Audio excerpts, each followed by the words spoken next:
Assalamualaikum warahmatullahi wabarakatuh.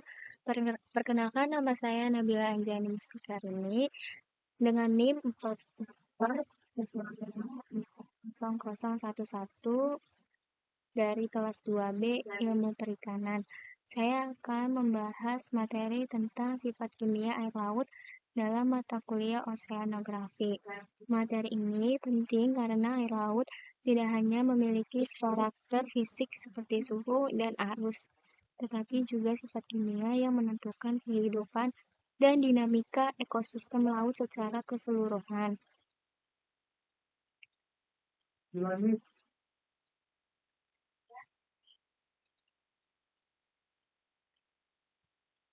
Nah, air sebagai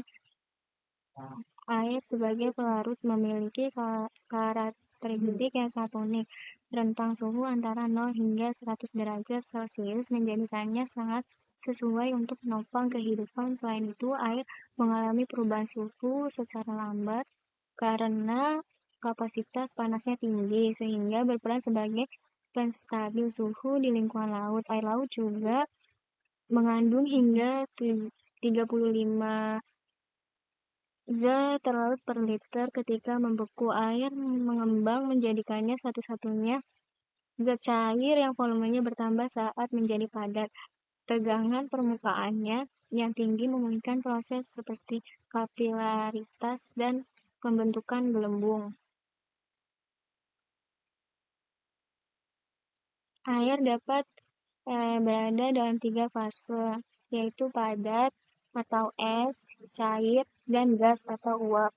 Di laut, perubahan antara fase ini memengaruhi iklim dan sirkulasi global. Selain itu, air laut bersifat sedikit basa dengan pH berkisar antara 7,5 hingga 8,4. Nilai pH ini penting untuk menjaga keseimbangan kimia, terutama dalam proses pelarutan gas dan reaksi kimia lainnya. Oksigen terlarut sangat penting bagi kehidupan organisme laut, terutama hewan akuatik. Distribusinya bersifat vertikal di permukaan. Kadar O2 seringkali tinggi karena difusi dari atmosfer dan fotosintesis fitoplankton. Namun, di lapisan bawah konsentrasi O2 menurun karena tidak ada cahaya dan dominasi proses respirasi serta dekomposisi. Sirkulasi air laut berperan penting untuk membawa oksigen ke lapisan yang lebih dalam.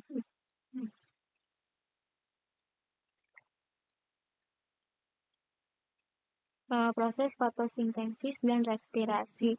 Fotosintesis adalah proses di mana tumbuhan laut seperti fitoplankton menggunakan cahaya matahari untuk mengubah CO2 dan H2O menjadi oksigen dan bahan organik. Sebaliknya, respirasi dilakukan oleh hewan dan mikroorganisme laut yang menggunakan O2 untuk menghasilkan energi, lalu mengeluarkan CO2.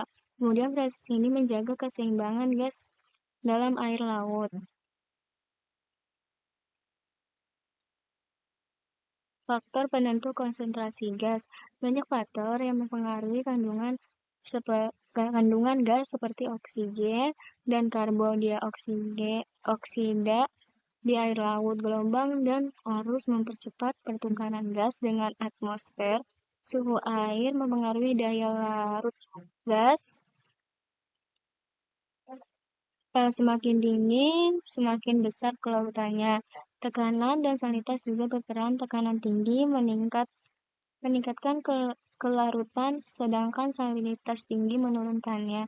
Selain itu, aktivitas biologis seperti fotosintesis, respirasi, dan dekomposisi turut menentukan fluktuasi konsentrasi gas.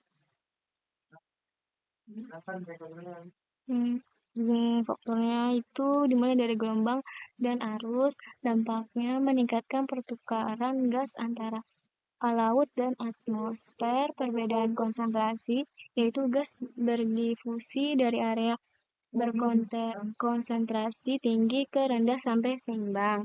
Nah, untuk suhu itu, suhu rendah meningkatkan kelarutan gas, salinitas semakin tinggi salinitas, kelarutan gas berkurang, tekanan lebih tinggi meningkatkan kelarutan gas, fotosintesis menambah kadar O2 menurunkan CO2, respirasi menambah kadar CO2 menurunkan O2, dekomposisi meningkatkan CO2 menurunkan O2, pH mempengaruhi bentuk spesies CO2 dalam air laut.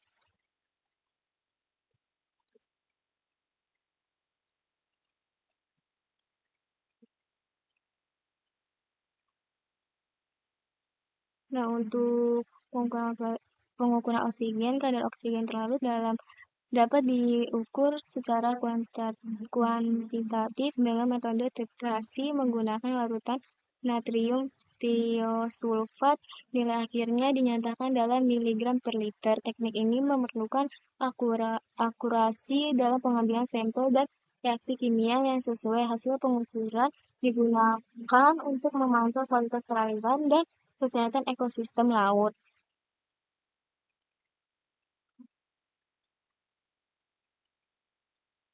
Nah, salinitas. Salinitas adalah ukuran banyaknya garam terlarut dalam air laut. Nilainya dinyatakan dalam per mil atau PSU praktikal salinitas unit dalam pengukuran laboratorium bromida dan iodida. Biasanya distribusi dengan klorida ekuivalen dan karbonat digantikan oleh oksida. Rata-rata salinitas air laut adalah sekitar 34,5. Salinitas sangat penting karena memengaruhi kerapatan air, tekanan osmotik, dan distribusi organisme laut. Kandungan ion laut atau distribusi salinitas air laut mengandung berbagai ion utama anion antara lain klorida, sulfat, dan bikarbonat. Sementara kation utama adalah natrium, magnesium, kalsium, dan kalium. Keseimbangan ion-ion ini menjaga stabilitas kimiawi laut dan mendukung fungsi biologis organisme laut.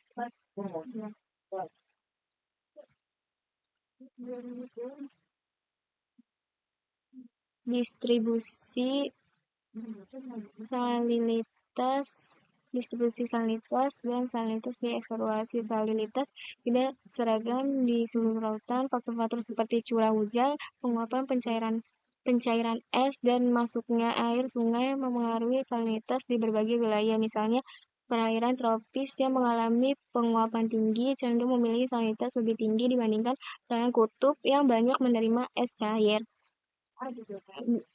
Di wilayah esturi, kita menemukan berbagai pola stratifikasi salinitas.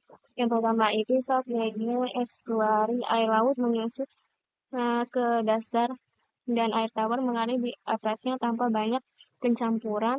Nah, yang kedua, partialisasi estuari ada pencampuran sebagian antara dua massa air. Yang ketiga, permeset estuari terjadi pencampuran sempurna secara vertikal menghasilkan kolom air yang homogen.